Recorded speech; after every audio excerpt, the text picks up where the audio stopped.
Good evening. This is Kathleen Drew, Chair of the Energy Facility Site Evaluation Council.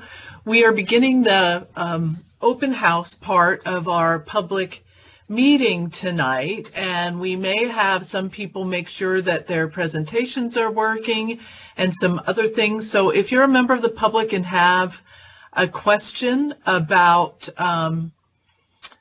what's happening this evening, not a comment on the projects, we'll take those later, then please identify yourself and ask us a question. Welcome, everyone.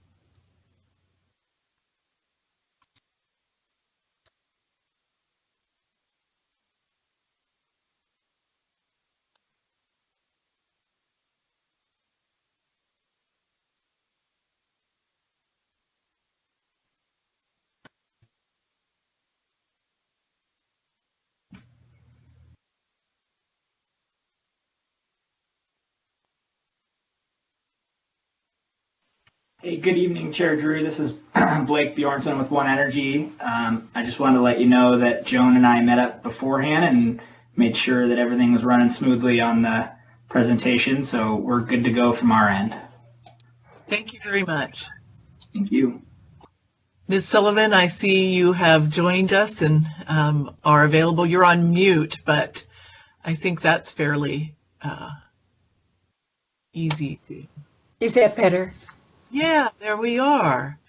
Thank you for being here with us as our administrative law judge.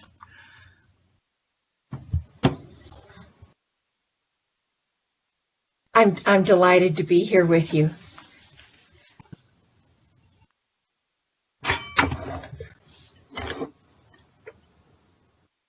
Right now, people are gathering in our open house.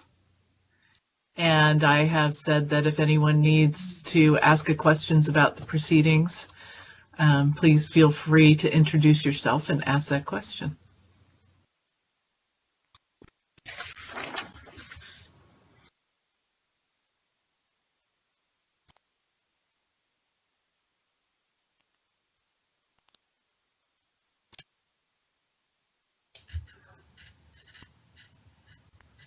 Chair Drew, this is Rob Dangle with Ecology. Good evening. I'm wondering if we should or need to take council attendance for the record. We will do that at 5:30 when the official agenda for this meeting begins. Okay, thanks for clarifying. Okay, thank you.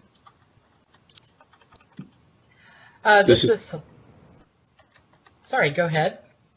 Oh, I was just Tim McMahon. I was just going to add, this is the part where we're lingering around eating cookies together. And looking at the posters. Unfortunately, we can't do that tonight, but soon enough, we'll be through the pandemic, I hope. So we'll be able to once again be present in the communities, which is where we prefer to be. Sonia, you had a comment. Thank you, Chair Drew. I was just going to let folks know that staff are on the line. And so if they have questions, all the EFSEC staff, essentially all the EFSEC staff are here to answer any other questions until 5:30 when you call us to order.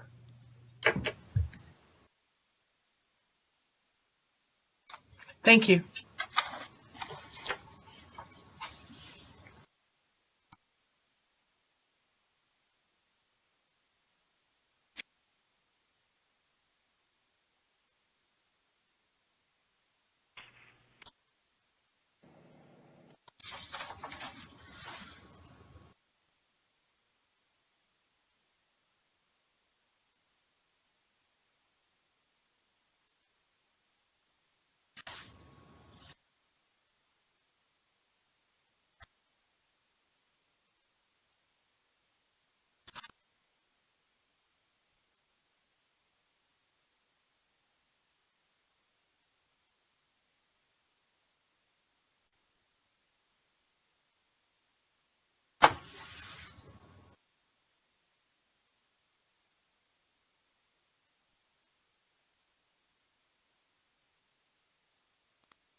Good evening, everybody. This is Kathleen Drew, Chair of the Energy Facility Site Evaluation Council.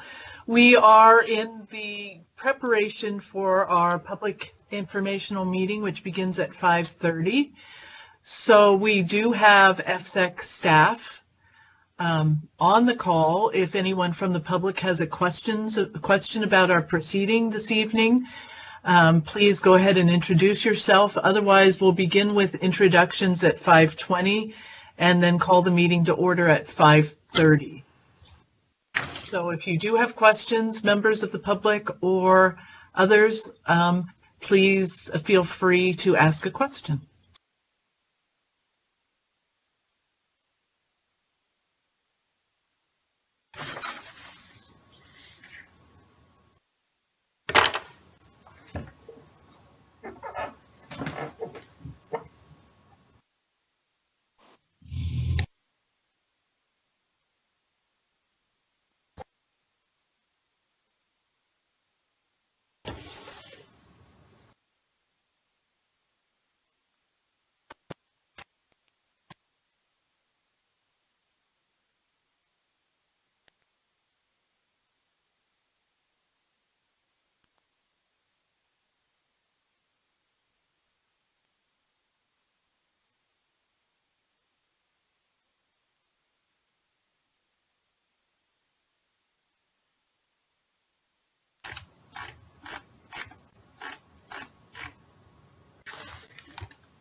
Good evening, everyone. Again, this is Kathleen Drew, Chair of the Energy Facility Site Evaluation Council. It's 5:15, and this is our open house period. We do have EFSEC staff available if anyone has a question about how this evening is going to proceed from the public. Please feel free to ask a question. In about 5 minutes, we'll start with introductions, and then we'll call the meeting to order at 5:30 with presentations and also then an opportunity for public comments.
Did somebody say this was open for questions?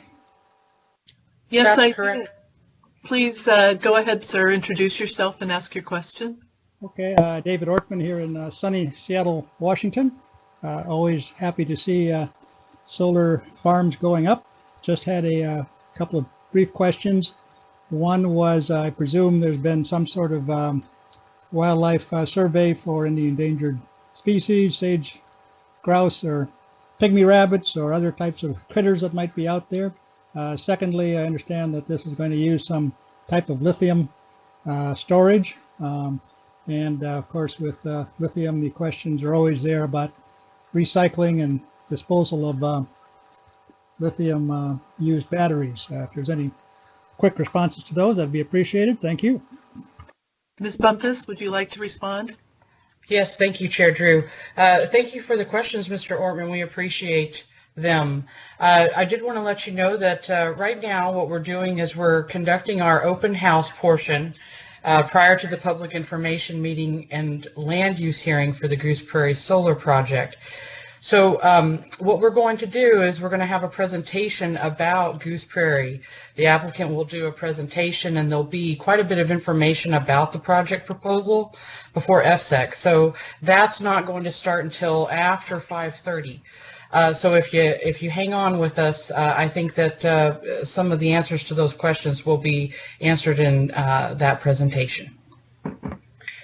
Also, that you can see a copy of the application on our website as well.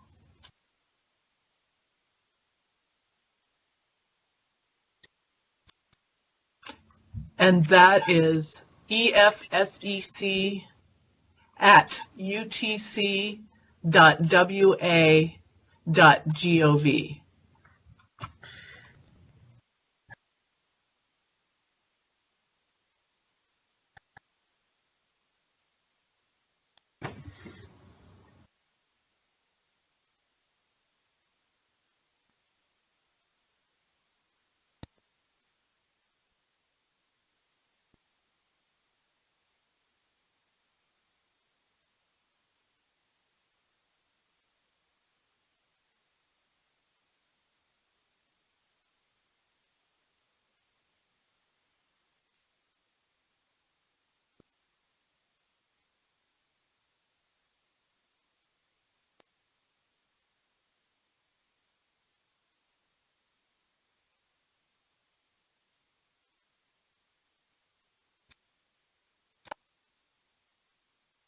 Okay, it is now 5:20, and we will call the meeting to order at 5:30, but I thought we could get introductions completed during the open house period here. So I'm Kathleen Drew, again, Chair of the Energy Facility Site Evaluation Council. I have been Chair of the Council for 3 years. And I would like to ask each of the Goose Prairie Council members, which consists of the EFSEC Council and additional members as appointed by their jurisdictions, to briefly turn on their video and introduce yourselves. I don't think we can keep video on for all of us during the entire public meeting. I'm concerned about what that might do to our meeting, since we do have presentations as well. And so council members, perhaps if you would go ahead, and top of my list here in order of how I see you is Stacy Brewster from the UTC.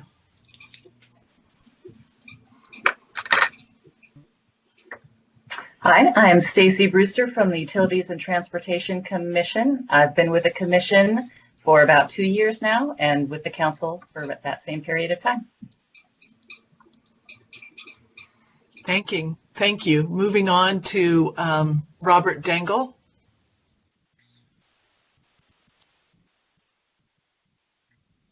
Yes, Robert Dengel, Department of Ecology. I've been on the council just a little over a year now. Thank you. Kate Kelly. Hi, I'm Kate Kelly. I've been on the council for a little over a year, and I work for the Department of Commerce for the State Energy Office. Thank you. Leonard Young. Hi, I'm Lenny Young. I'm brand new to the council. I was appointed by Commissioner of Public Lands Hillary Franz just a few days ago to represent the Department of Natural Resources, and I'm very glad to be joining the council. Thank you. And Mike Livingston. Good evening. Mike Livingston, Washington Department of Fish and Wildlife. I've been on the council for, I believe, 3 years now. I might be the senior council member at this point, which seems like it happened really fast. But good to be here tonight.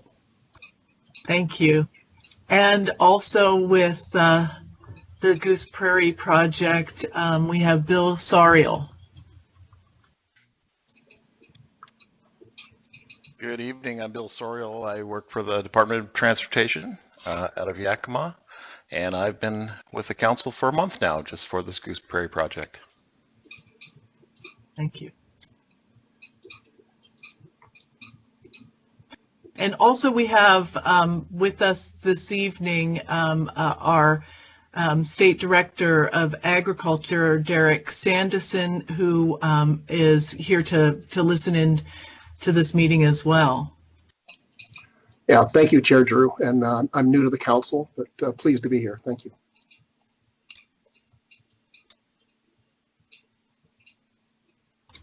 Perhaps if we can have the EFSEC staff also say hello and introduce yourselves.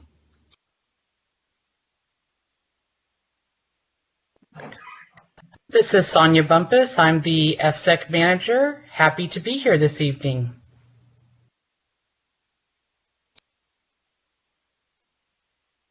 Amy Kidder. This is Amy Kidder. Thank you. This is Amy Kidder, the EFSEC Siting and Compliance Manager.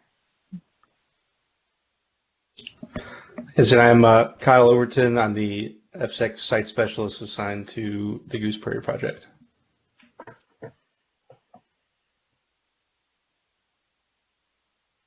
I'm Stu Henderson, Senior Policy Advisor for EFSEC. This is Patricia Betts, and I provide SEPA support to EFSEC for the projects that come through EFSEC for permitting.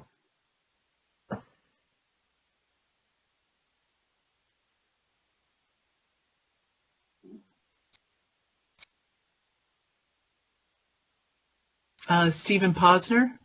Stephen Posner, and I'm a siting specialist here to provide support to EFSEC technical staff. And Joan Owens.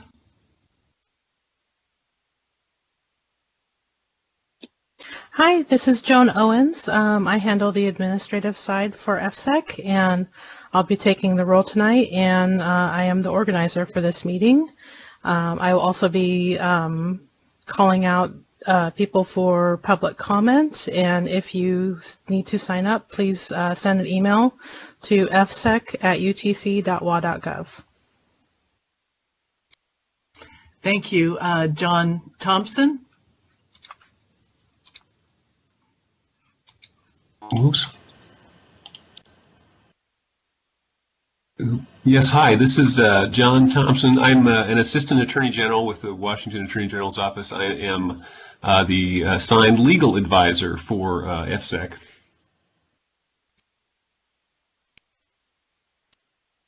Thank you. I would also like to ask the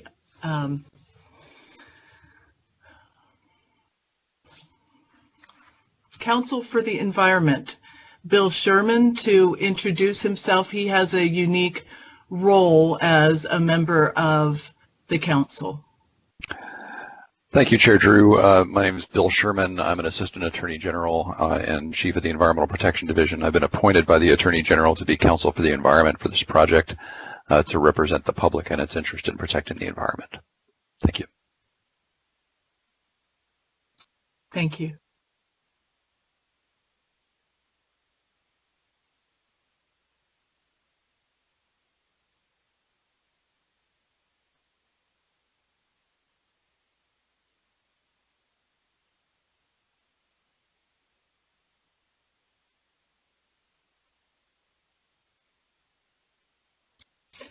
We just have a couple more minutes, and then at 5:30, I will call the meeting to order formally to begin our public informational meeting.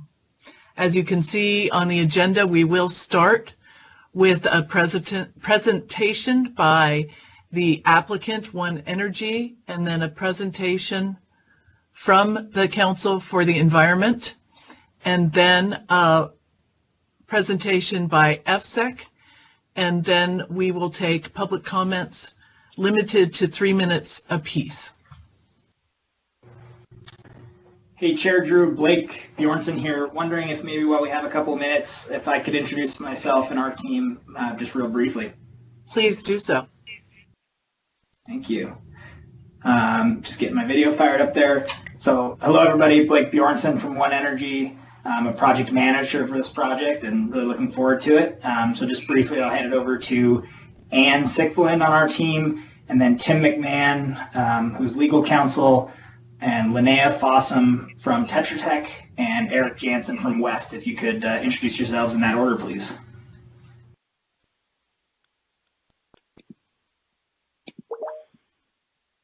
Hi, this is Ann Sickland, Director of Development with One Energy Renewables.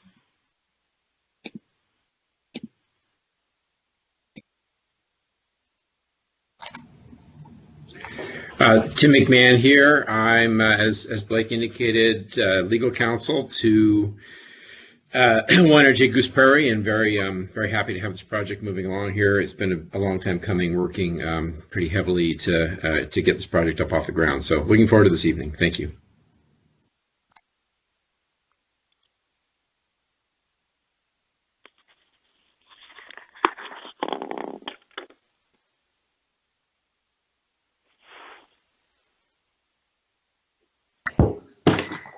Sorry, now can you hear me?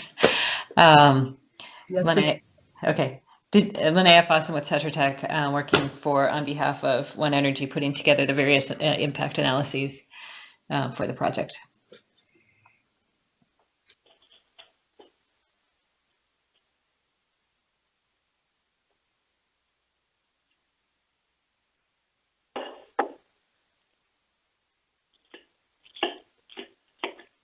I also want to introduce Jeanette Sullivan, who is our administrative law judge for this project.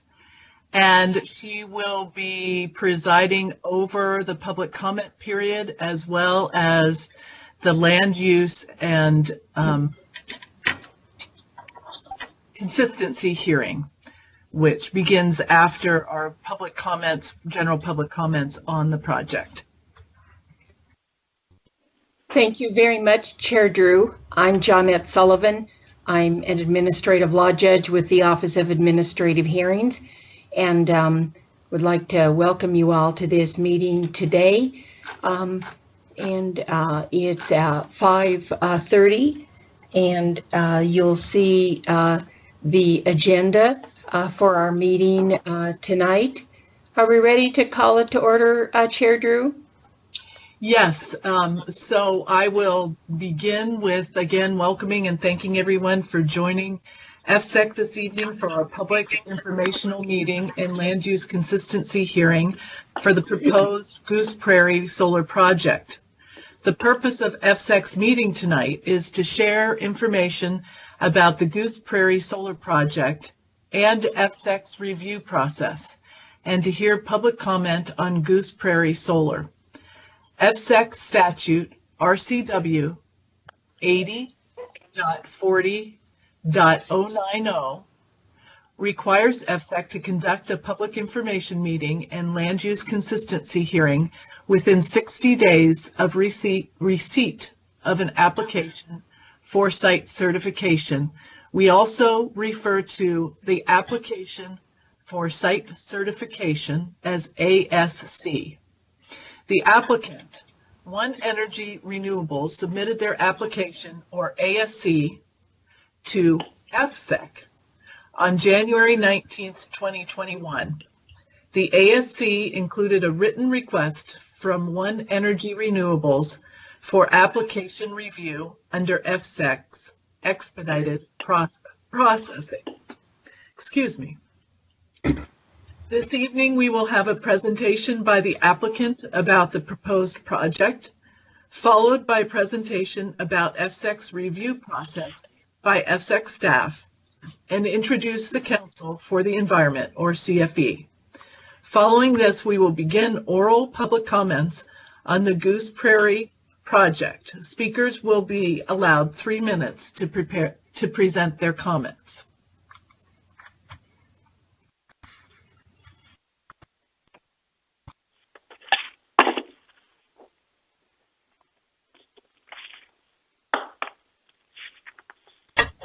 I will now ask Ms. Owens to call the roll for the Goose Prairie EFSEC Council.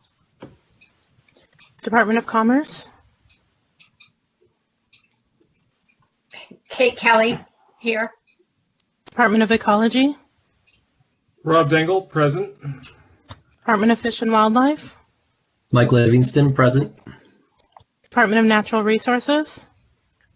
Lenny Young, present. Utilities and Transportation Commission. Stacy Brewster, present. For the Goose Prairie project, Bill Sorial. Bill Sorial, present. Chair, there is a quorum. Thank you, Ms. Owens.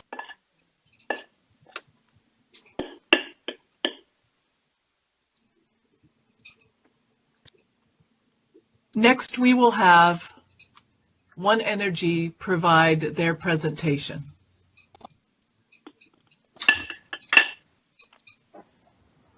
Okay. Thank you, Chair Drew. Just give me a moment to share the screen here.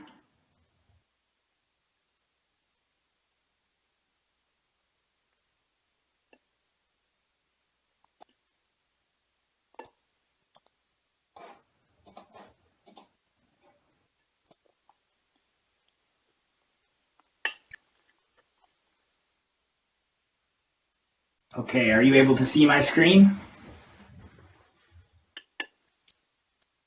For me, it says it is loading. Okay. Is this presentation also on our website for those who are on the phone?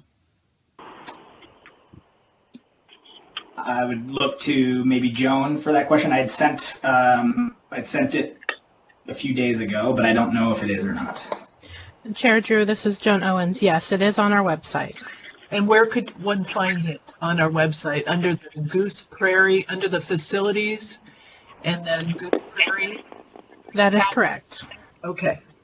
So for those of you who are on the phone and don't have the presentation in front of you, it's, again, EFSEC, https:////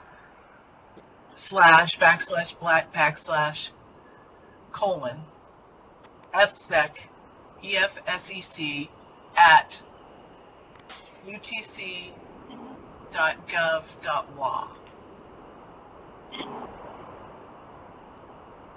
And again, you can go to facilities, to Goose Prairie Solar, and then to see the presentation. Go ahead. Okay. Yeah, thank you, Chair Drew.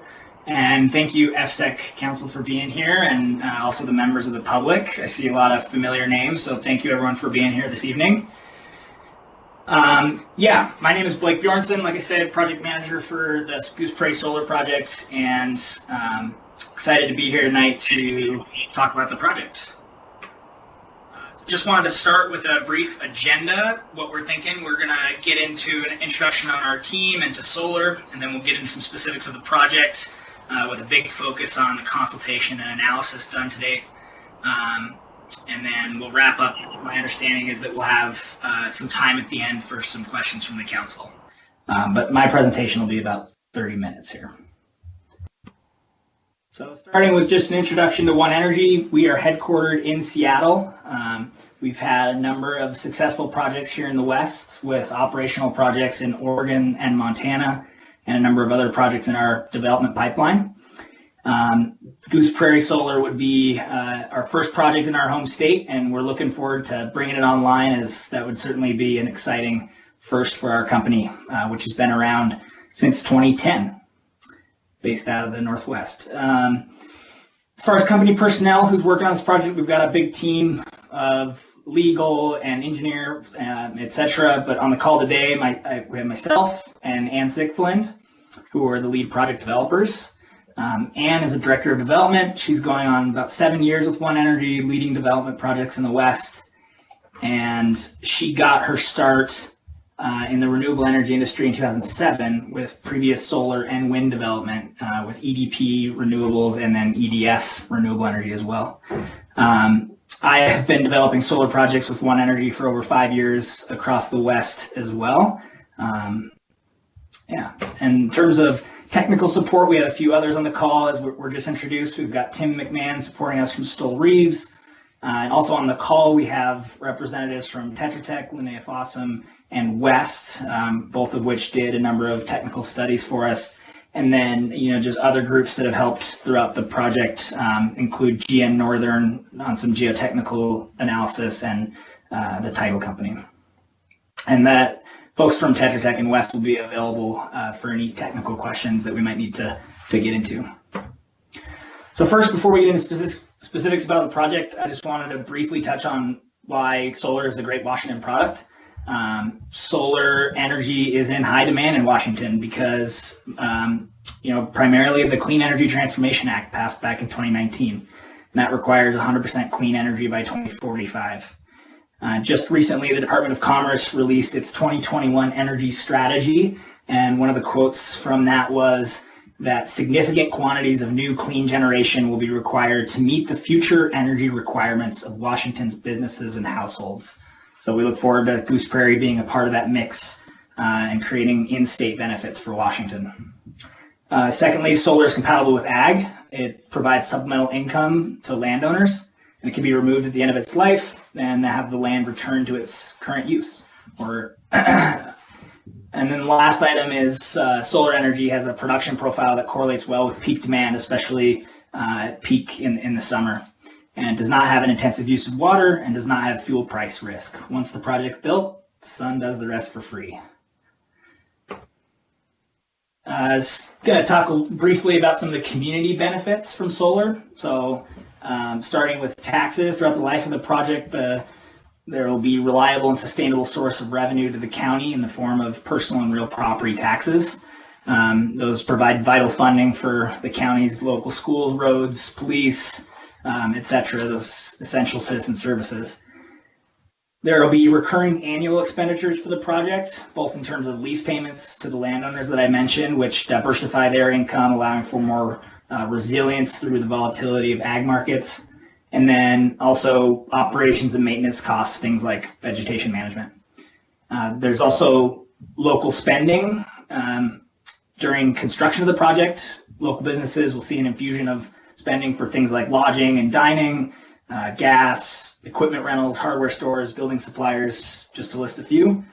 And then, of course, jobs created during construction. We estimate that the project will employ up to 300 construction workers, and I'll discuss that a bit more later. So with that, I want to get into some solar basics, recognizing that some of the council members are new to solar. So starting with, of course, the panels. It's the same kind of panel that you see residential or commercial. It's panels are composed of photovoltaic cells that have this cool trick of converting the sun's rays to electricity. And those are designed with an anti-reflective coating to reduce energy loss to reflection. The panels are mounted on steel racking system. This particular project is designed with a single axis tracking technology that allows the panels to rotate with the sun throughout the day. We've got a couple electrical components to convert the power into useful energy. The first are the inverters, and those flip the power from direct current to alternating current, which is what our power system requires. And then we'll have an interconnection infrastructure with a main step-up transformer to increase the voltage of the power up to the BPA interconnection lines voltage. And then, of course, protective equipment to safely connect and control the project. And those two items that you can see there are built on cement pads. Getting to the battery energy storage system, this project we are permitting for an optional battery energy storage system. Optional in that it depends on what the commercial desires for the project are, whether the commercial off-taker wants to have the benefits of a battery project. And those batteries, the benefits include reducing renewable energy curtailments by allowing power to be stored during the day and put onto the grid later in the day. The project will utilize the Underwriters Laboratory certified equipment, which is the industry's foremost safety and sustainability third-party standard. And then just wanted to point out that these are typically built in this modular style, and they have built-in fire suppression systems. And to the point that the gentleman raised before the call, the technology is relatively new. Recycling programs are still being stood up for this scale of battery technology. But we're starting to see already some new battery recycling factories come in, and the industry together with regulators will certainly be looking at recycling of these facilities. The last part of the components will have the project will be enclosed with fencing for security purposes. And that fence will be the features will be developed in collaboration with WDFW to make it as wildlife friendly as possible. And then, of course, we'll have roads for access to the project, and then within for operations and maintenance, and those will be built to international fire code specifications. So with that under our belt, we're going to jump into the location and how we chose it. So here's a regional context map. We got Yakima in the center of the map there. The project is located about 8 miles east of Moxie in the Moxie Valley at the outskirts of developed land. And the yellow line that you can see there is the BPA transmission line that the project will interconnect to. This is a photo taken from the site.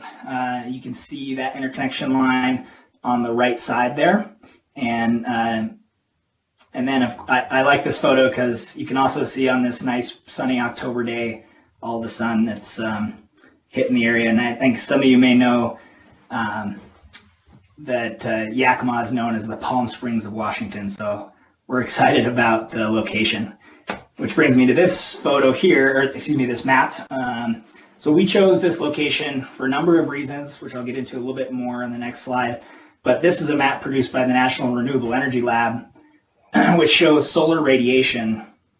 And as you can see by the darker shades, this part of the state is one of the best locations for solar in the state, which means that for every solar panel that's out there, they can produce more electricity on an annual basis than one sited in, say, Olympia. Okay, back to this map. So I want to talk about a couple of the other things that led to us choosing this location. One of the most critical is the interconnection to the grid. There's limited existing infrastructure out there with the available capacity to connect without the need for new, very expensive infrastructure. So, which of course affects the project's economic feasibility. This particular line, the Midway to Moxie 115 kV line, has sufficient capacity to support our project without those cost prohibitive upgrades, which also leads to enabling the power to be sold at a competitive rate. So this was very critical for the siting of this project. Beyond the solar resource and the interconnection, there's a number of other reasons to select the site. It's predominantly located on disturbed habitat due to past farming, heavy grazing, and the bisection of the area by the transmission line, along with being directly adjacent to the highway. It was also, this site was preferred by WDFW, which I'll get into a little bit more, over sites further east that have a bit more ecologically sensitive habitat. The site has robust access routes already built, with Highway 24 being immediately adjacent and no new roads required to access the project. The topography is flat to south facing, which is ideal for solar projects. The landowners desire to develop their property for the solar.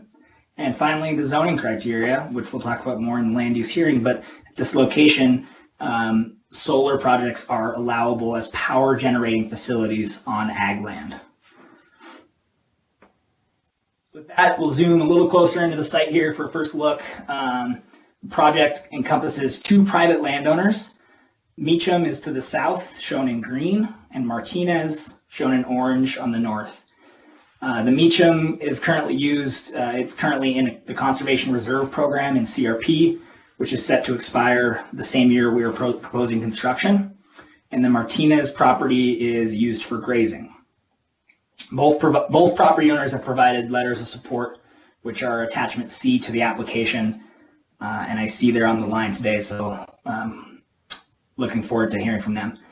The yellow line across there again is the BPA line. The point of interconnection you can see is the P about in the center of the project. We're in the final stages of working with BPA on the plan of service for the project, and yeah, so just south of there you can see the access points. Off of the highway, the project goes onto a private road and then immediately is able to enter the project area. It's a little bit hard to see here, but the turquoise lines are the facility parcel boundaries for the project. And then the shaded area is what we call the survey area, and that's the area for which all the studies that I'll talk about that we did in that area. Within that is what we call the facility area extent. And so I just want to spend a moment on some of these definitions that we use in our application. So the facility area is the area within the project fence plus the access roads to connect any of those distinct areas. So as currently designed, the facility occupies approximately 595 acres, but we're requesting a max size of 625 acres. So that would be the max size of the project would be 625 acres. The facility area extent that I just mentioned is the micro siting boundary. That totals 789 acres, and that's shown in red there.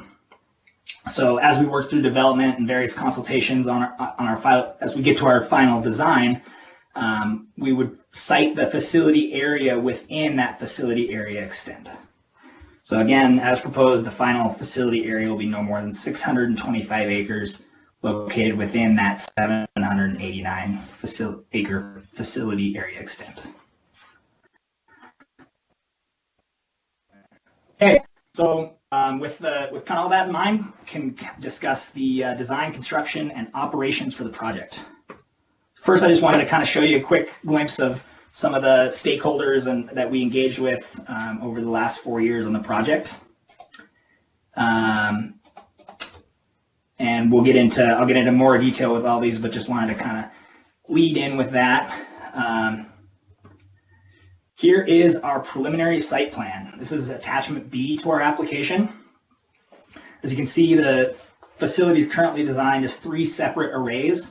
The reason for that is based upon a design strategy of avoidance and minimization of impacts, such as avoiding placement of facilities in a shrub step draw that you can see across the middle or across the top of the Meacham parcel, so across the top of the southern array. And there are other examples of avoidance in our application. There are interior roads throughout the facility for operations and maintenance and for emergencies. As I mentioned, those are going to be designed to fire code specs. And then the little blue and red specs that you see, those are inverters throughout the project that convert the power from DC to AC. The project substation and point of interconnection, again, are in the middle of the page there. And then finally, access is off of Highway 24 to the south and comes up along the east side and then enters the project. Briefly talk about some construction. We estimate the project would take 9 to 12 months to construct. Currently expecting to start that site preparation towards the early part of 2022 is our goal. It's estimated that the project will employ about 300 employees at peak construction, and we hope to do our best to hire locally, dependent on the availability of local trained labor pool. Hoping for up to 60% could be hired locally. And then just to give a sample of the types of trades that would be required during construction, of course, we've got electricians, equipment operators, truck drivers, general laborers. So a good mix of different types of laborers that can be hired on site. For operations and maintenance, the project is expected to operate for 35 years, though there is the potential for updated equipment to extend that life. There's pretty minimal on-site maintenance during the project. The facility is remotely monitored, and then there's routine and as-needed maintenance checks, vegetation management and panel washing occasionally, once or twice a year, but no full-time staff are expected to be employed by the project. Okay, a final piece before we get into some of the consultation is on decommissioning and site restoration. So we have committed in our application to providing, and this is per Washington Administrative Code, to develop an initial site restoration plan. We would submit that to EFSEC 90 days prior to the beginning of site prep. And that plan will identify, evaluate, and resolve all the major environmental and public health and safety issues anticipated with the objective to restore the site to pre-facility conditions or better. And that plan would address removal of all equipment to a depth of 4 feet and restoration of any disturbed soils. And then finally, it will include a plan for funding the decommissioning and site restoration. And again, we'll work in coordination with EFSEC to put in place the appropriate financial arrangement for that. Okay, so now want to discuss the development history of the project and some of the consultations and analysis, and then also what we see as impacts and mitigation for the project. So I'm going to cover the main topics for which there are potential impacts, and so that's for the viewers at home, part 4 of the application. I'm going to be touching on each of the part 4s. So starting with earth. So the earth category, section 4.1, we worked with a local geotechnical firm, GN Northern, to complete a geotechnical analysis. And the report concluded a few important things. Number 1, the site is not at risk from flooding, steep slopes, or hazards associated with alluvial fan deposits. And that's specific to the site design that we just looked at. The project is not a threat to public health, safety, or welfare of the citizens, and it will not increase the risk from geological hazards on the site or to the surrounding properties. Potential impacts for the project do include erosion, but those will be mitigated by a number of steps. Number one, following all the geotechnical recommendations in that report, which, by the way, that report is provided as an attachment to the application.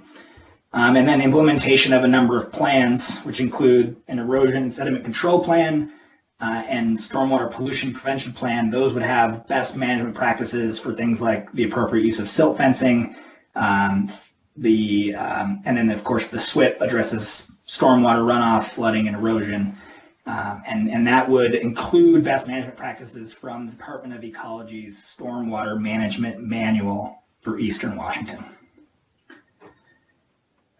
Jumping into air, this one's pretty straightforward for solar, as of course one of the great things is once it's constructed, there's no emissions from the project.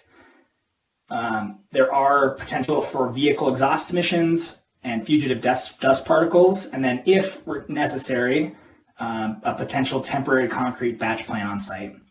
But One Energy will adhere to all the applicable federal and state laws relative to emissions, and then in addition to that, have a number of best management practices for dust management, such as graveling or watering roads. Moving into wetlands and surface waters. So in our early due diligence, we utilized the National Wetlands Inventory and FEMA floodplain maps to assess impacts of the site. We then hired Tetra Tech to prepare a wetland delineation report, which found no wetlands at the site. There were 5 ephemeral stream segments, which you can see in the image here in blue. That report is included as attachment O to the application.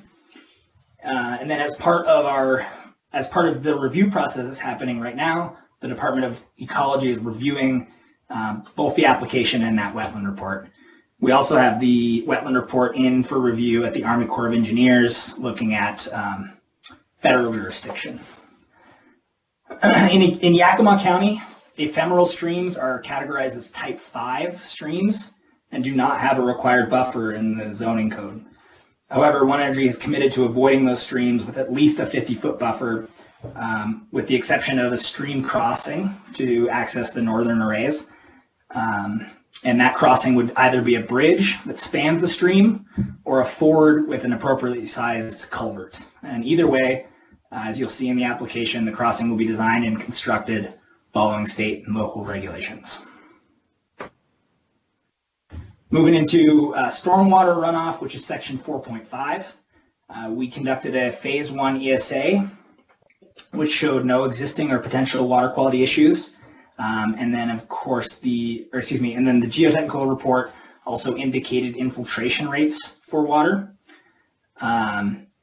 And again, as part of the EFSEC review process, the Department of Ecology is reviewing the application. In terms of potential impacts, the main one here is, of course, stormwater drainage, which will change slightly due to increase in impervious surfaces from the roads and concrete pads. However, this facility will be designed and constructed to comply with Yakima County Code, as we referenced in the application, which includes looking at retaining stormwater on site and through infiltration. And then other mitigation, One Energy will obtain a construction stormwater general permit from the Department of Ecology, which will also include, as I just mentioned in the last slide, these 2 plans. And then there will also be a spill prevention, control, and countermeasures plan consistent with federal laws that will help prevent spills and identify measures to expedite the response in the unlikely event that one happens.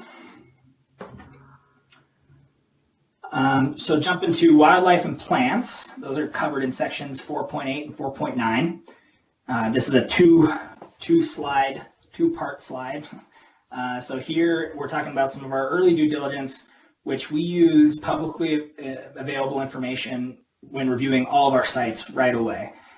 One of the first items we'll look at is the WDFW's Priority Habitat and Species Database online, and then also the U.S. Fish and Wildlife's information for planning and consultation.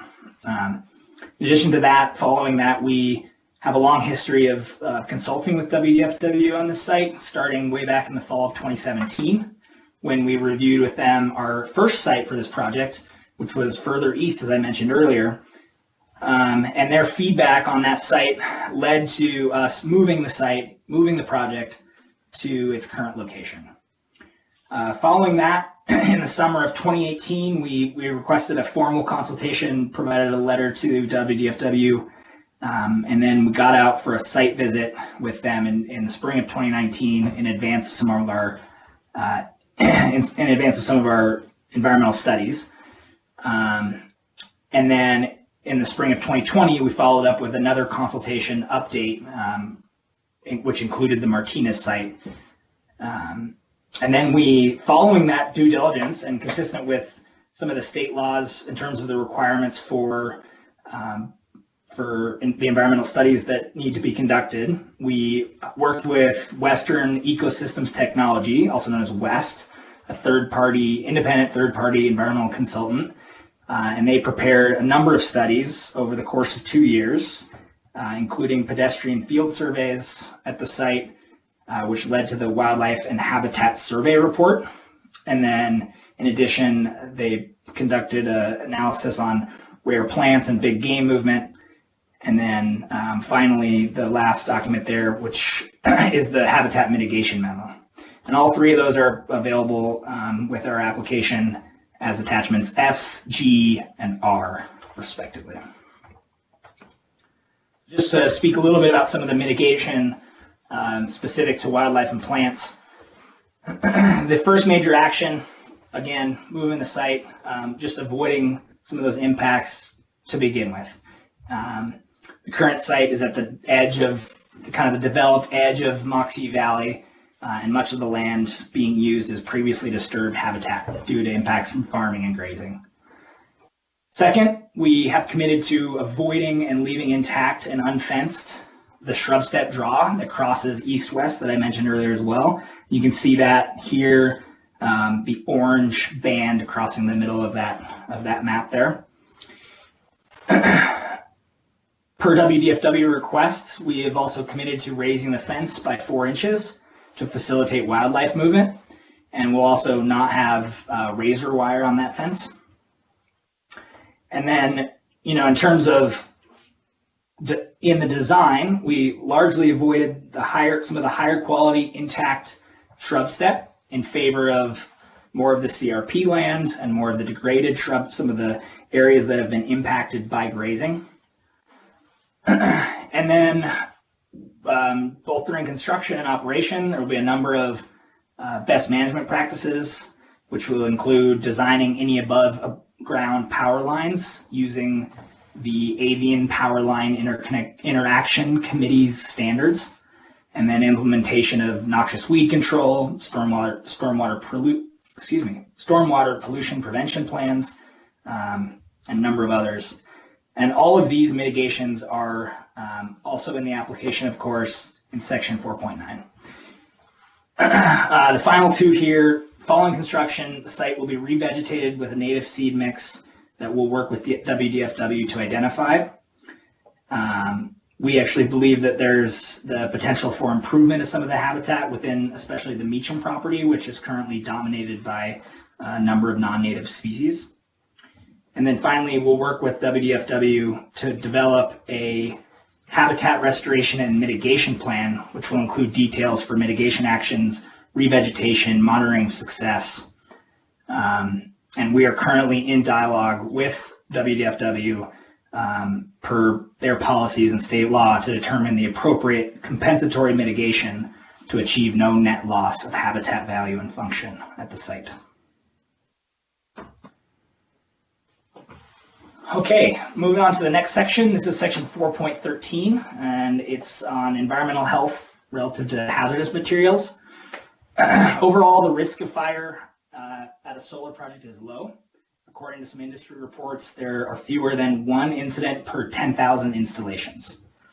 However, like with any electrical equipment, the system needs to be properly designed and constructed. So to that end, we're consulting with both the East Valley Fire Department and Yakima County Fire Marshal on the project. they have seen our permit plans, and we will continue to work with them throughout the development of the project. The project will also be designed in accordance with national electric codes and fire codes that have been adopted by the state of Washington. We'll get an electrical permit from the Department of Labor Industries. And in terms of some of that ongoing consultation, we will be providing training for local fire crews and also working with them to develop and implement fire control plans and health and safety plans for the project. As mentioned earlier, the facility may include the battery energy storage system, and if that is included, that system will be designed in accordance with this standard that you see here, the National Fire Protection Association standard, along with the applicable fire codes. And those systems, as I mentioned before, do include monitoring equipment, internal fire suppression systems, and alarm systems with remote shutoff capabilities. I'll talk briefly about land use. We will discuss this more in the land use hearing, but we have been consulting with Yakima County on this project starting in the fall of 2017. Which included several in-person meetings with them. And in the application, we've provided a robust analysis of compliance with the local regulations and the comprehensive land use plans. I do just want to highlight a couple of goals from the county's Horizon 2040 comprehensive plan that we think align nicely with the project. One of them is to promote the economic growth while maintaining environmental quality. So I think this facility presents a valuable economic opportunity for the county to strengthen and diversify its local economy while complying through this process and others with state and local environmental regulations. And then also encouraging economic growth within the capacity of the region's public services and public facilities. I think that electrical infrastructure note that I made earlier, BPA's line being capable of taking on this project as an important public facility or facility that the county has and that we rely on for the project. And then finally, to preserve and enhance the county's resource-based economy. This project would occupy less than 0.15% of agriculturally zoned land in the county, and takes advantage of the bountiful solar resource in this part of the county and the state. And then finally, as we'll discuss further during the land use hearing, the county has provided a certification letter stating that the project is allowable in the zoning district. So a power generating facility is an allowable use in the ag zone. Okay, section 4.16 is also broken into two slides, starting here with noise. It's also broken into two parts in the application. There's 4.16A and B. We worked with Tetra Tech on these items to first this one to complete an acoustic assessment report, which evaluated the potential sound impacts relative to the applicable noise regulations from the Washington Administrative Code. That report is included as attachment I. The model assumes a worst case scenario, both in terms of weather conditions that are favorable for sound propagation and that all equipment is operating continuously and concurrently. And that modeling results, those show that the facility will comply with all the Washington Administrative Code noise regulations, which are regulated at the closest property lines and at nearby noise sensitive receptors, which are generally residences in this type of area. Construction noise will be typical for construction, but of course temporary. The use of loud machinery will be limited to daytime hours, and all reasonable efforts will be made to minimize the impact of noise. And then once the operational, one of the significant advantages of solar is that it's quiet. While the inverters are running, a low hum is created, but those are typically not even heard at the, are not heard at the fence line. Okay, light, glare, and aesthetics. So we again worked with Tetra Tech to complete a visual impact assessment and evaluate the potential visual and aesthetic impacts. That report is included as attachment J.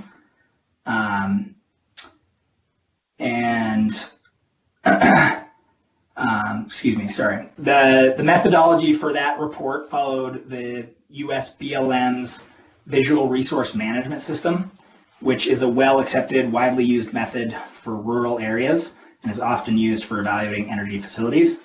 It takes into account a number of items such as different landforms and vegetation in the area, what the human-made structures are, and then looks at the contrast between those elements to determine the impacts. So this report looked at 6 key observation points, which you can see on the map here, and found minor to moderate impacts found minor to moderate impacts overall, and that included for, as you can see here, travelers along the highway, residents on Des Marais Road to the south, and then some of the residences up on Morris Road. We also did some glare. Before we get into glare. Here, this is a representation of a visual simulation that was in that report. This is just taken straight from the report. So you can see the existing conditions on top and a simulation of what the project will look like in the bottom photo. And there are additional images in the report. So now to get to glare, we worked, we used the Forge Solar program, which was created with the Department of Energy and the FAA. It meets FAA standards and is the leading glare analysis tool. Those glare reports are provided as attachment K. So, I mentioned earlier, one of the things is that the solar panels are designed to absorb as much light as possible. That's what actually produces the electricity. So that anti-reflective material is one element that cuts down on the glare off of the panels. But these reports show that there's not glare expected at nearby residences for aircraft or for travelers along State Route 24. There's potential for minor impacts for folks who are driving along Morris Lane or Des Marais Cutoff, but those are limited to midday hours. It's about 11 to 1 in the winter. And again, those are minor and temporary impacts. And then finally, we've consulted with both the FAA and the Department of Defense to ensure the project will not impact aircraft or military operations, specifically to the nearby Yakima Training Center. We submitted this project into the FAA's online portal and received letters indicating a determination of no hazard, and that is attachment M for our application. And then the Department of Defense issued a letter indicating no direct impacts, and also issued a no object to the FAA in its review. And that correspondence with the Department of Defense is included with the application and attachment N. So cultural and archaeological analysis, this is sections 4.18 and 4.19. We have consulted with both the Yakima Nation and the Department of Archaeology and Historic Preservation. We requested DAP review the projects beginning in June 2018.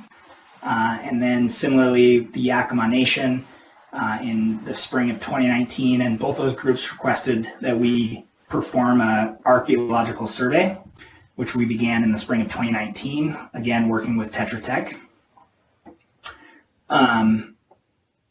In February of 2020, we invited the Yakima Nation to participate in some of the surveys, and we've worked ongoing with them as drafts have been prepared, sharing those with the Yakima Nation and incorporating changes based on their feedback. So the cultural study is included as attachment H. We a total of 4 archaeological sites and 2 historic properties were identified within that survey area, which is the broader area. Information regarding those sites is subject to confidentiality, with the Yakima Nation, and we continue to proactively work with them and address any concerns they may have about the project. As currently designed, the project does avoid impacts to all protected resources.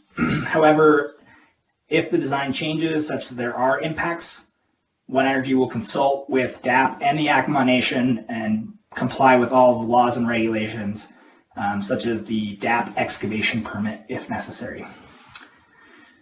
So in terms of mitigation, as mentioned, avoidance is our number one there, or obtaining the excavation permit if necessary. In addition to that, we have an unanticipated discovery plan, which is Appendix G of the cultural study. That plan lays out steps in case an unrecorded resource is identified, and that includes halting work and redirecting away from the discovery. And then finally, One Energy is committed to ongoing consultation with the Yakima Nation as this design progresses. Okay, the final slide on analysis is for traffic, and that is section 4.20. So I have been consulting with WSDOT on this project due to the access directly off State Route 24. Traffic for the project for construction could really come from either direction, from the Tri-Cities to the east or from Yakima to the west, but will turn north off of that highway via a deeded approach onto a private road, and then, as you can see in this image, west into the facility. We did some traffic analysis, Tetra Tech assisted with that, and during construction, it's estimated there will be an average of 184 round trips per day, mostly from workers coming from nearby communities. But that number also includes the expected tractor trailer trucks making deliveries of equipment and materials, which is expected that there will be about 20 deliveries per day for the first 5 months, and then it would taper off to 10 or fewer during the remainder of construction. For traffic analysis purposes, the most restrictive time is during those commuting hours, and the analysis shows that the increase would only be about 30%, and that those temporary increases would not significantly impact current traffic levels for the highway. Once operational, as I mentioned earlier, the traffic is pretty minimal for routine maintenance and periodic inspections of the facility. In terms of mitigation for traffic, WSDOT has directed us to its general permit for any upgrade work to the approach that we might need to do within WSDOT's right-of-way. And then additionally, we'll work with WSDOT to prepare a traffic control plan, which we will provide to EFSEC prior to construction. Okay, so with that, I'll wrap up with a brief note on project status and next steps. So I just want to zoom out to a more macro level. These are the 5 things we think about for what a solar project needs to succeed. For land, we have site control secured for adequate land and with interested and willing private landowners that are looking to diversify their income streams. On interconnection, we have a facility study from BPA, which shows we can interconnect at this location feasibly. From solar resource perspective, we have one of the best spots for solar in the state. And then, as you can see with the gray, we've got a couple of things we've got to complete here. So permit, here we are. EFSEC will be providing some additional information on the process tonight. But generally, we look forward to tonight's land use consistency hearing and then the ongoing SEPA determination, on our way to expedited processing and ultimately a site certificate agreement, which I'm sure EFSEC will discuss more in a moment. But then the final thing is energy sales. As I mentioned, there's a high demand for renewables in state due to CETA, and we're actively engaged in some offtake proposals and negotiations with a number of entities, and targeting a commercial operation date as soon as the early 2023. So with that, I thank you. I want to thank EFSEC staff, the whole crew, Sonia, Kyle, especially, thank you so much for your help, and I'd like to open it up to any questions. Are there questions from the council at this point in time?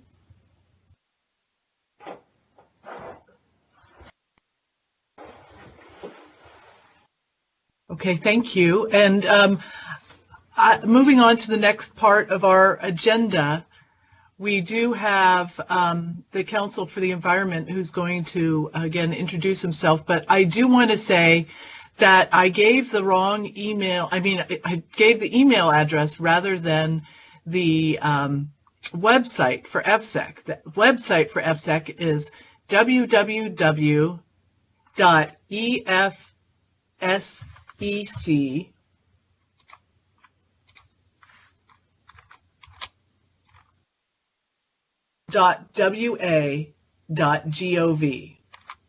Again, www.efsec.wa.gov.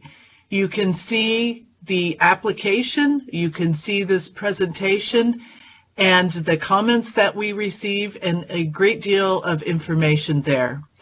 Next, we will move to the Council for the Environment, Bill Sherman.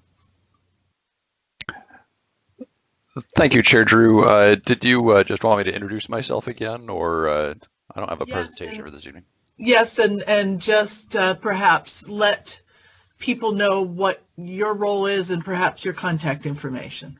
Thank you, Chair Drew. Again, my name is Bill Sherman. I'm an Assistant Attorney General with the Washington State AG's office.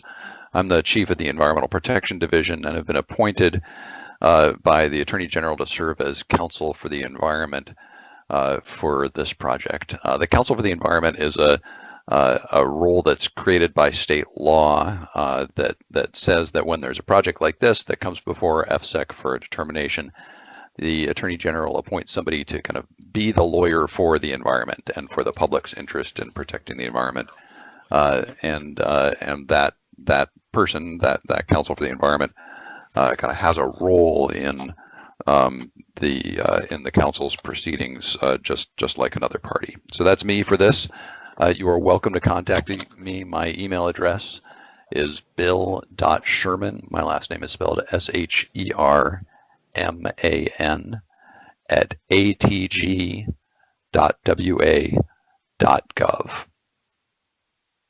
Thank you, Chair Drew. Thank you. Next on our agenda is the EFSEC presentation on our process, which will be given by Ms. Amy Kidder.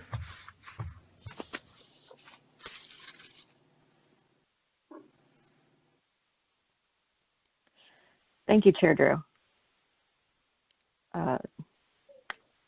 Welcome, everybody, and thank you all for coming to participate this evening. My name is Amy Kidder. I am the Siting and Compliance Manager with the Energy Facility Site Evaluation Council. Can everybody see my title slide?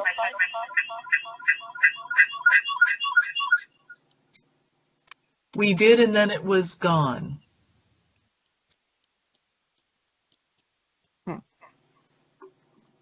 We're having a second too.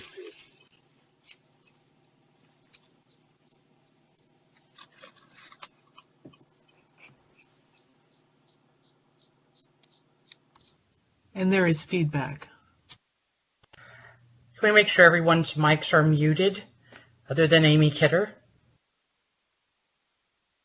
I think it got taken care of.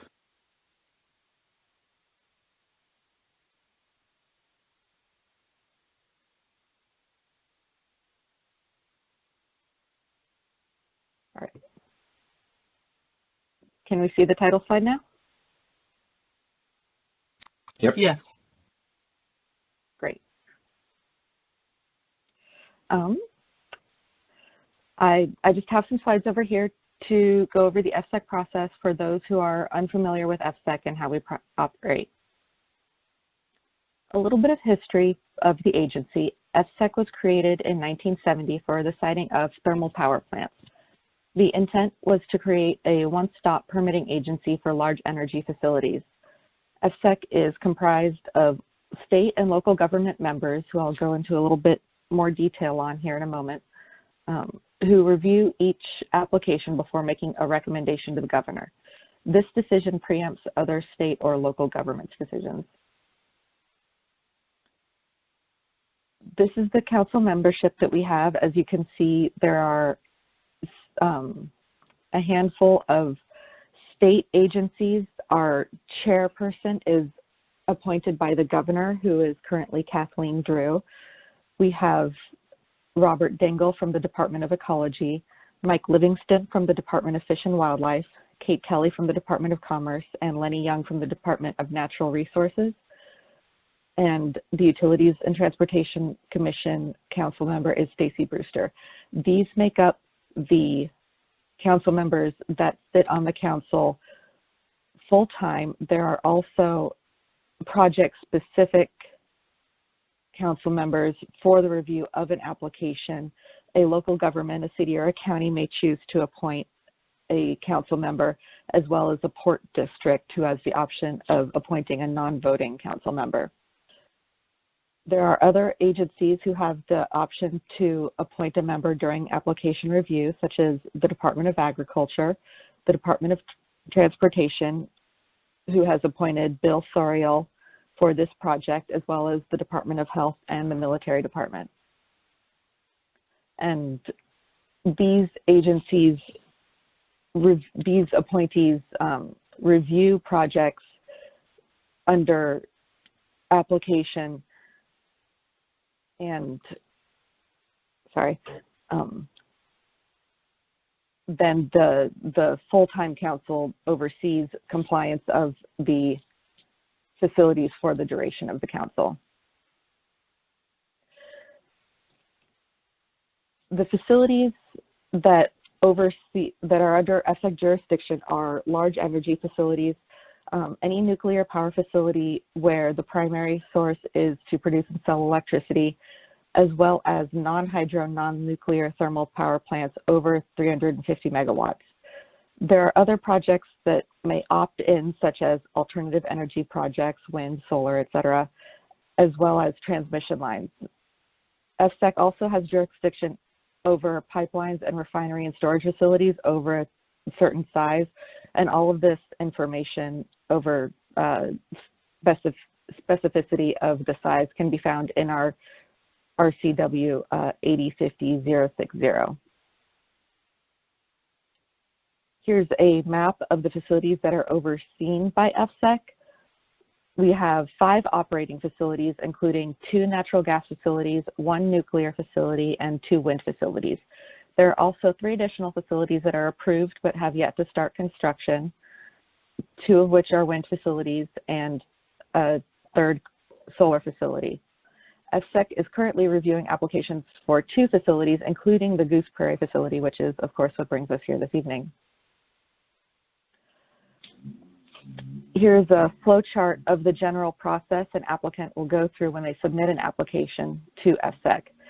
There are 3 concurrent processes during an application review: the Land Use Consistency and Adjudicative Hearing process, the State Environmental Policy Act, or SEPA process, and the permitting process for applicable environmental permits. You can see that there are 2 points in this process: the consistency determination and within the SEPA determination, where an application may qualify for expedited process if they have requested it. And I'll go into that a little bit more in a few slides. The land use consistency process may include the adjudicative hearing process, which includes hearings from identified parties, as well as deliberation by the council before drawing their findings and conclusions. The SEPA determination process may include a agency notification, SEPA scoping, and the preparation of a draft EIS followed by public comment and final EIS, if that is the determination. And then any identified environmental permits are drafted and put through that process as well, including public comment where appropriate.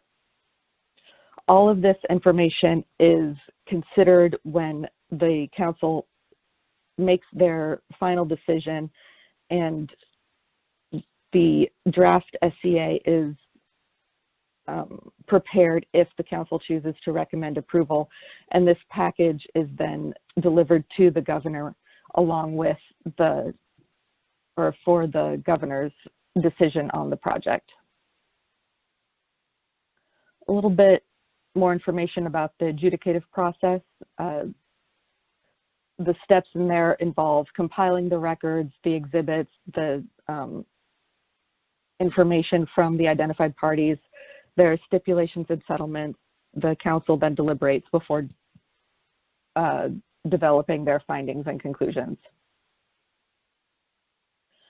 The SEPA threshold determination is another process where the determination of significance includes scoping, the draft EIS and public comment, and the final EIS, or a determination of non-significance or mitigated determination of non-significance may be the decision.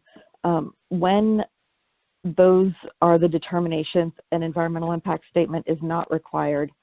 The determination is noticed to the public when it is issued, and that is one of the requirements for expedited process.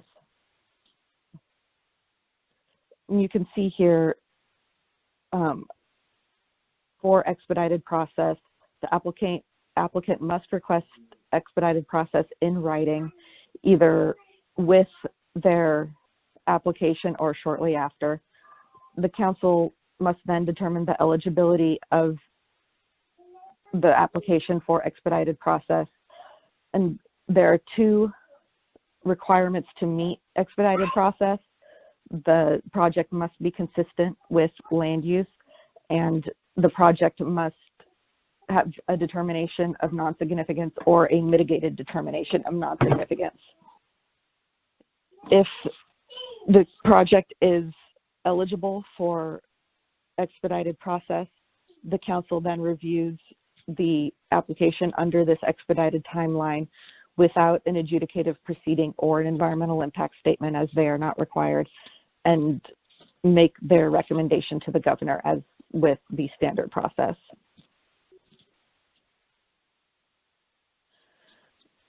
In addition to these land use and SEPA processes, EFSEC develops the permits associated with the project. EFSEC issues and monitors compliance with water quality permits and air quality permits, as well as any other applicable permits that would be issued by another state agency. As I mentioned before, EFSEC is intended to be the one-stop permitting agency for these facilities, and so any permits that would be issued by another agency within the state are then issued by EFSEC instead. When the council is ready to make their decision or to make their recommendation to the governor, they include their findings and conclusions as well as a draft site certification agreement if that is their recommendation. And within 60 days of their recommendation to the governor, there are three options for the governor's decision. The governor may approve the application and execute the site certification agreement, or SCA. The governor may decide to reject the application, or the governor may return the recommendation to the council for reconsideration. Any application that is rejected by the governor is final for that application. EFSEC also, outside of the application process, oversees the compliance monitoring and enforcement for the permits it issues, as well as the SCA requirements. EFSEC works with state and local agencies to conduct this compliance monitoring for SCA requirements, MDNS or environmental impact statement mitigation, as well as permits that are issued. EFSEC has enforcement authority, including the issuance of penalties for all facilities with site certification agreements.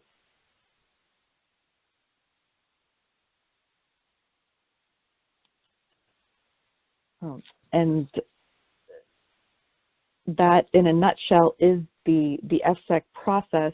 If there's anybody who would like to comment to sign up to comment verbally at this meeting, you can go ahead and email efsec@utc.wa.gov or call our main line to let our staff know that you would like to speak. The number is 360-664-1345.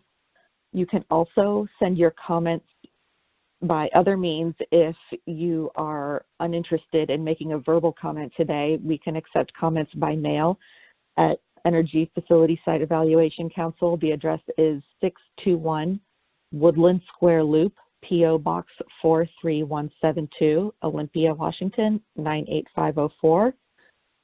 And this address is also on our website. You can email any comments to the EFSEC email, which is efsec@utc.wa.gov, or for the duration of this public meeting, open until midnight, there are two databases available, one for general comments and one for comments specific to land use, and these databases will be open until midnight. You can access these comment databases online by going to https://comments.efsec.wa.gov. Are there any questions?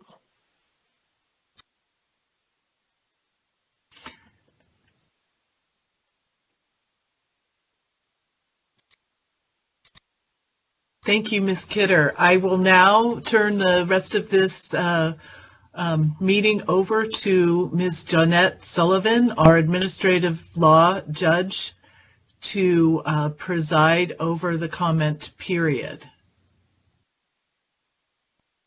Ms. Sullivan. Thank you very much, Chair Drew. Can you hear me clearly? Yes, we can.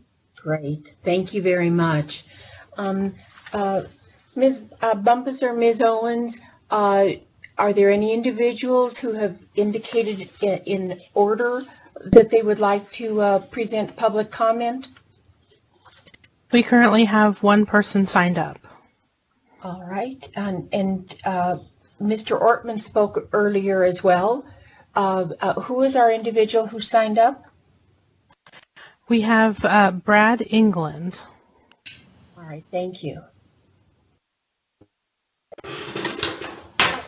Mr. England? Yes. Would you like to make comment, please? Would you introduce yourself to us, please? Thank you. Brad England. I am an attorney representing the Meacham family.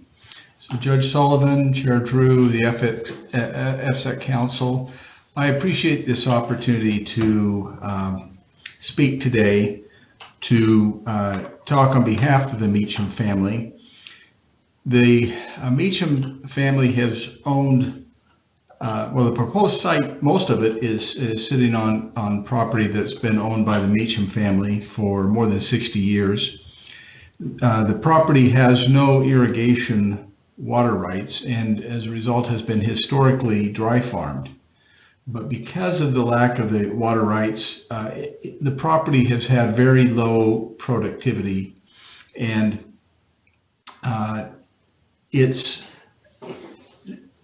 and as a result of that lack of productivity, the Meacham family is determined to go ahead and lease it for solar purposes. This property represents the highest and best use for the Meacham property, and it will provide a steady and predictable and substantially increased income for the Meacham family. And so for those reasons, the Meacham family requests that the project be approved. Thank you. Thank you very much, Mr. England. And we are allowing 3 minutes for comments. It's 6:40, and our next meeting is not going to start until, well, at least not, it's scheduled for 7:30. Has anyone else signed in for a comment? I currently don't have anybody else signed up. And turning to Chair Drew, may I ask, with the public attendance here, if there's anyone who would like to do that now, or do they need to send in their request to Ms. Owens? It is fine for anyone to speak now if they have not signed up previously. Thank you. So is there someone else who would like to give public information? Let me explain just a bit that there is a difference between this first part. This is our public informational meeting. And then this will immediately be followed. We'll have a break after comments, and that will be followed by our land use consistency hearing. And so you may wish to wait to give testimony at the hearing, but you may also provide information at this public information meeting, as well as during the land use consistency hearing. And I wanted you to invite anyone who'd like to give public comment, or public information for the council. They consider all information that's presented today. Is there anyone who would like to make public comment during this informational meeting?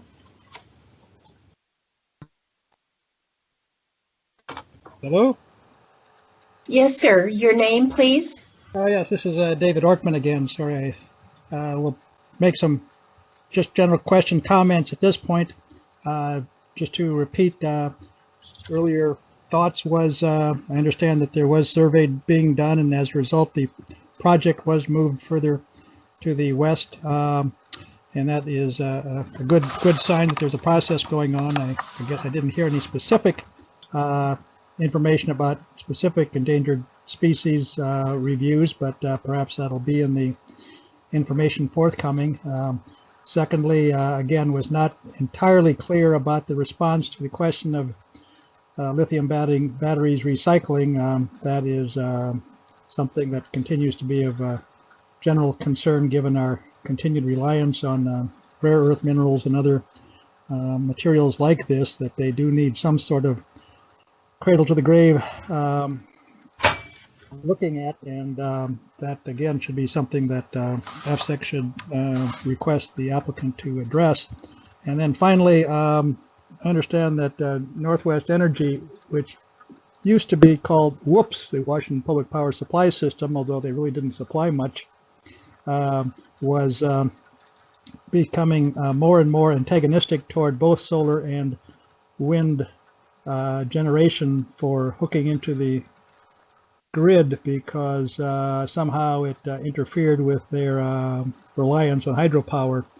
And I'm just curious if there's any response as to what coordination has gone on between either Bonneville, Northwest Energy, Northwest Power Planning Council.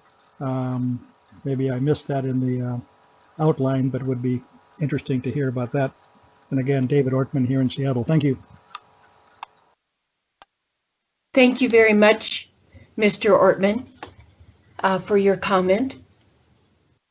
Is there another individual who would like to give comment now?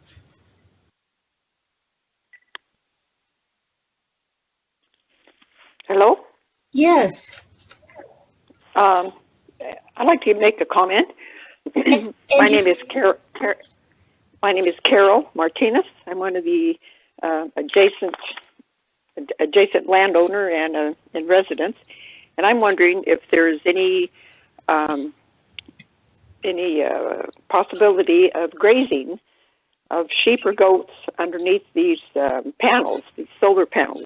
It's been done in other areas where they've actually contracted to have the animals keep the vegetation down. And I wondered if the One Energy has looked into that.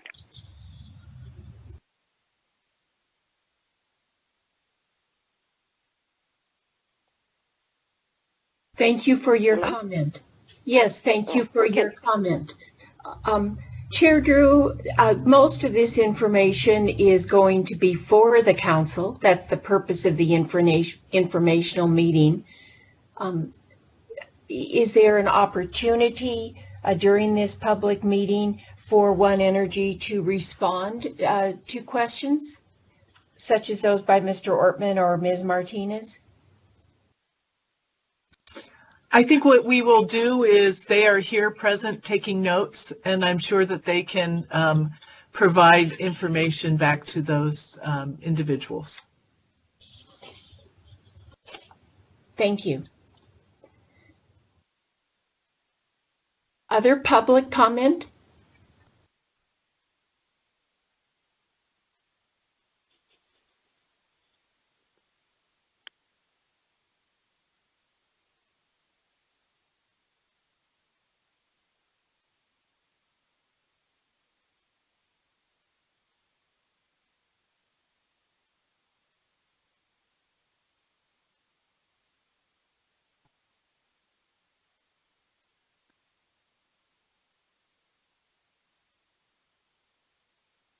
Is there another guest? If someone's speaking, they're muted.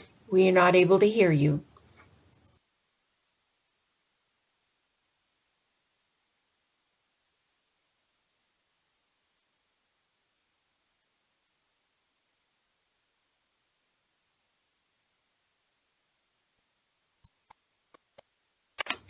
Let me remind you that the EFSEC website has information about how you may continue to provide comment. There is information as that was simply provided a moment ago by Ms. Kidder, that you may continue to comment by email, as noted in the land use hearing notice for tonight and in the materials presented.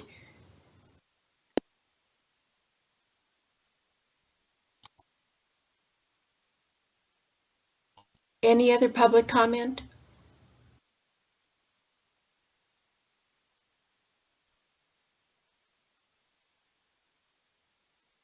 Chair Drew, it's almost 10 minutes to 7. I would suggest that we have at least a 15-minute break before the moving to the public land consistency portion, our land use consistency hearing, which is scheduled for 7:30. Do you have a preference for how we proceed next? I think if we begin at 7:10, it will give people time for a break, but then we'll come back into the land use consistency hearing. Thank you, Chair. So we will take now a break, and this site will remain open. I suggest you perhaps turn off your video, and then when we come back, we will begin the second part of tonight's purpose, and that is the land use consistency hearing. Again, you can find documents related to all of these at efsec.wa.gov, efsec.wa.gov, and there are a number of documents with a final date today of March 16th or yesterday, March 15th, that relate to this, as well as the initial application and all of the attachments that were received in January. So we will take a break, and please return for the our public land use consistency hearing. Thank you, Judge Sullivan. I will adjourn the public informational meeting, and we will be return at 7:10 p.m. for the land use consistency hearing.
I can't hardly hear it. I think it. Yeah, I tried. We are on break right now. We will be back at 7:10 p.m. for the land use consistency hearing. 7:10. Okay. Just to give everybody a break.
Good evening, everyone. It is 7:10, and we are now back. Thank you for the patience of everyone who's joined us by phone. I think it's extremely challenging, and I really appreciate your participation. This is Kathleen Drew, Chair of the Energy Facility Site Evaluation Council. And I will begin by asking Ms. Owens to call the roll call of the council members for Goose Prairie.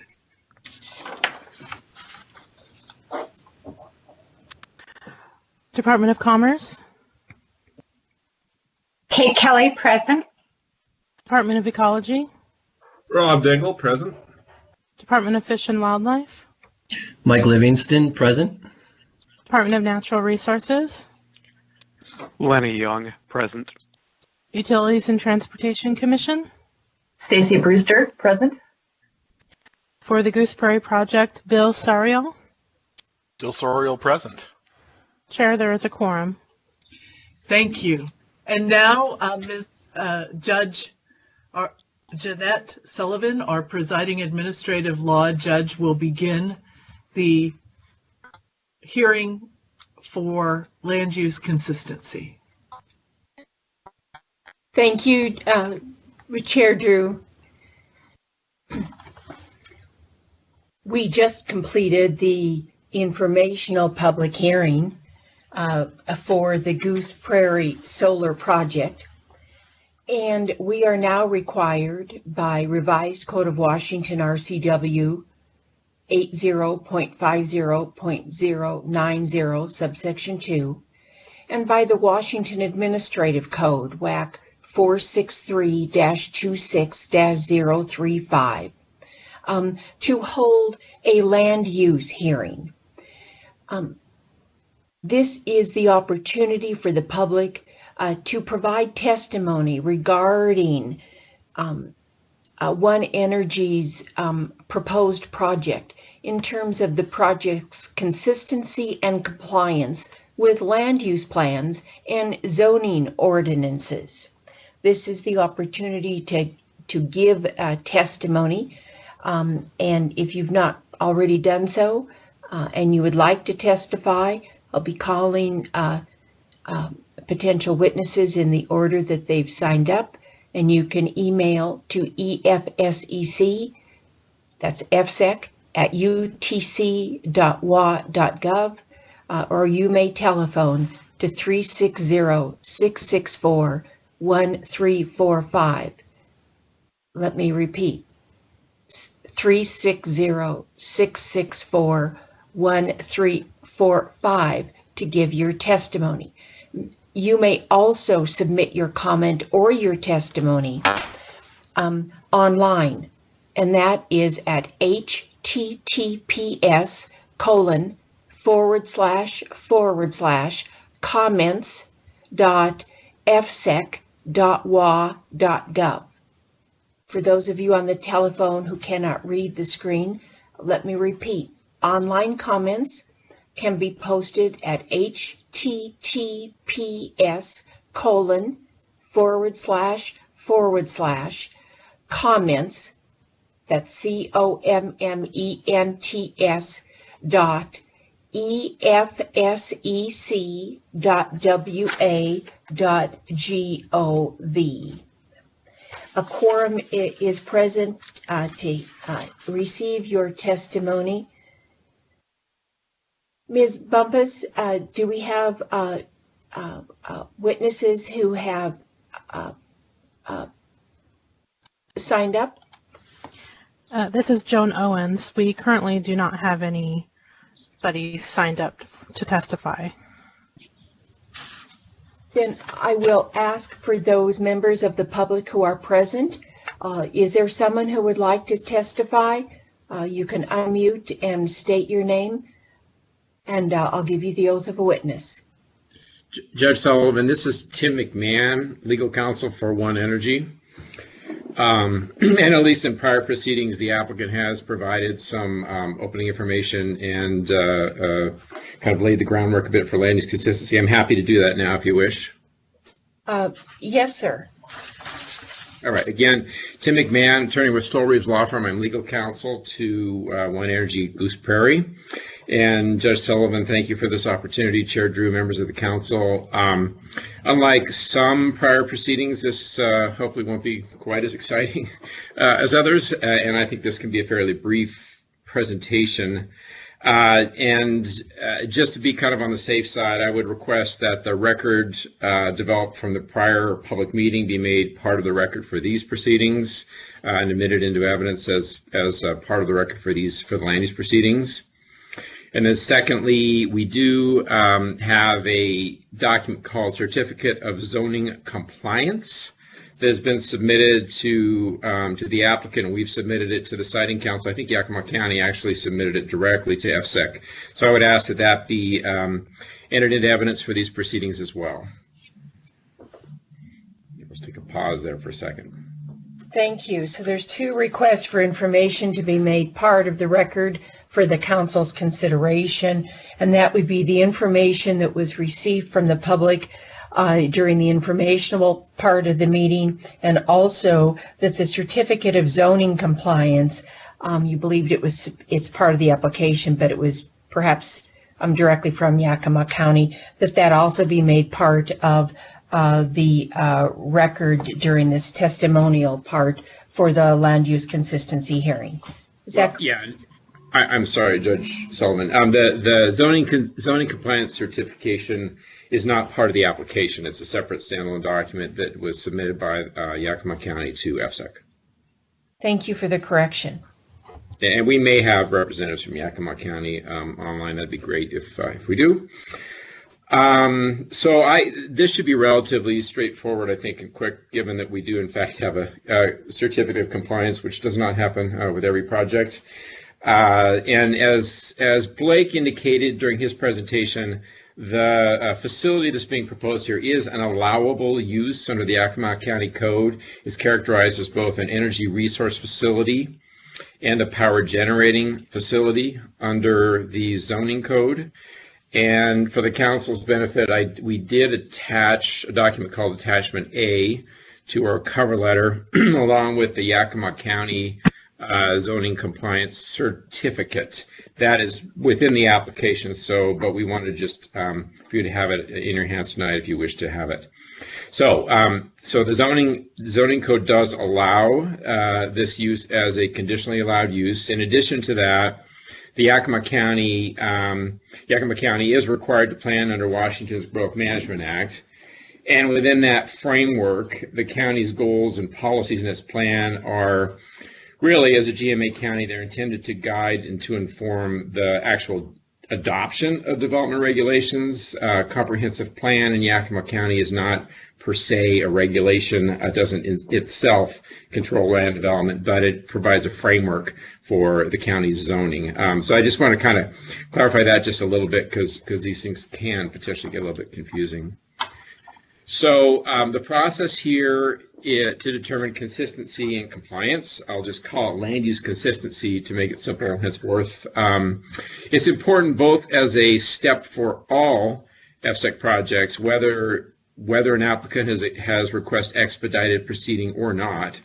And WAC chapter 463-26 contemplates that an applicant will work with the county, roll up the sleeves, and try to bring to the council a showing of land use consistency, which is a very important part of the process. And that's precisely what we've done in these proceedings with the assistance from Yakima County.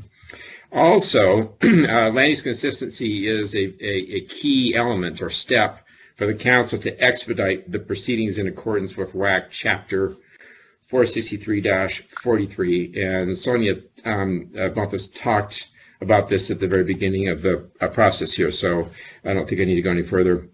So consistency has a unique meaning in the EFSEC process, and it's explained very well in the order issued for Columbia Solar in 2018. And I'll just quote paragraph 35, page 12, from that expedited permitting order, which states the test for consistency and compliance. Under the test for land use consistency, previously established by the council considers whether pertinent local land use provisions prohibit the sites expressly or by operation clearly, convincingly, and unequivocally. If a site can be permitted either outright or conditionally, it is consistent and in compliance with local land use provisions. And again, that is the situation that we have here for this application now. If the land use can be permitted outright or conditionally, again, under local land use plans and zoning, it is considered to be consistent. A certificate of consistency is also what the rules state or characterize as prima facie proof of land use consistency and compliance, legal term. And really what that means is that the applicant has enough information and evidence to prove that the project is consistent. And while that proof can be rebutted, a successful effort to rebut that proof means that somebody needs to prove that the project cannot be authorized under the county's comprehensive plan and zoning. So consistency within this construct is really a very discrete and very limited inquiry, and it's considered with or without an expedited permitting request. So we've provided the council our analysis of how the project actually complies, how we believe it complies with specific local zoning requirements for the full information of the siting council. Now, I want to emphasize at this point in time, we're really not at the stage where the council has to walk through the zoning code and what we have provided in our land use analysis. That is really for a later time, as was determined previously in the Columbia Solar project. But we have provided to the council, both in the application and as a separate attachment here, just to really help the siting council get up to speed and understand really the backdrop, the land use backdrop for this project. This information, again, is going to be very important later in the process to evaluate the need for conditions, the need for mitigation measures, but for now, what you have in front of you is a fairly narrow inquiry. So for now, with the county's help, we think the job is essentially done in allowing the council to find both compliance with and consistency with WAC under WAC 463-26-090 and 463-43-040. And with that, I really don't have anything more. Again, we're very, very pleased and very pleased with our working relationship with Yakima County and with their willingness to really grind through these issues and come to this point in the process, which is not what happens with every application. So with that, I will be happy to answer questions, or I can talk on as long as you'd like. Thank you, Judge Sullivan. Thank you very much, Mr. McMahon.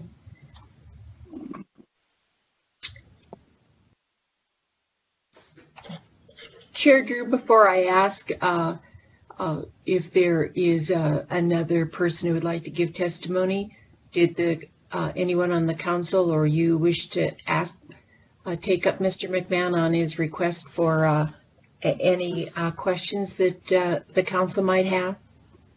Council members, are there questions for Mr. McMahon?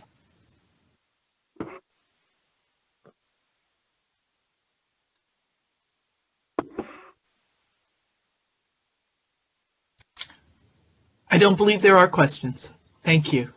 Thank you, Chair. And thank you, Mr. McMahon. Is there someone else then in our group who's attending here today, either via Skype or by telephone, who would like to give some testimony?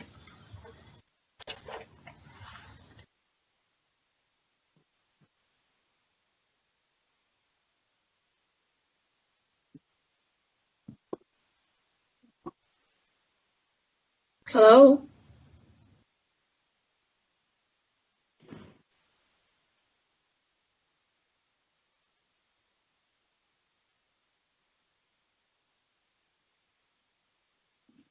It appears a guest is unmuted, but I'm not hearing you.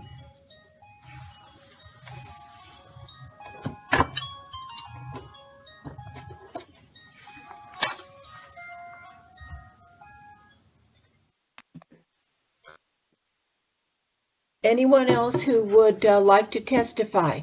Now is your opportunity to state your name.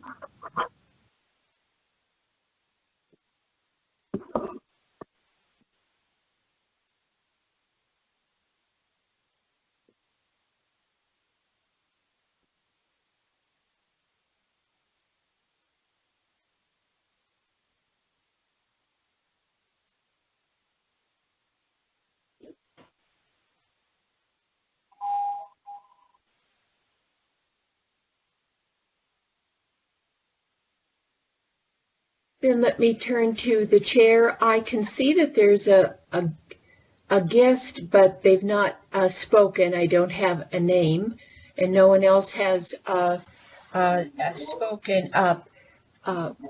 We could allow additional time. It's at 7:25, or we could close the testimonial section of this land use consistency hearing. Do you have a preference as to how we proceed?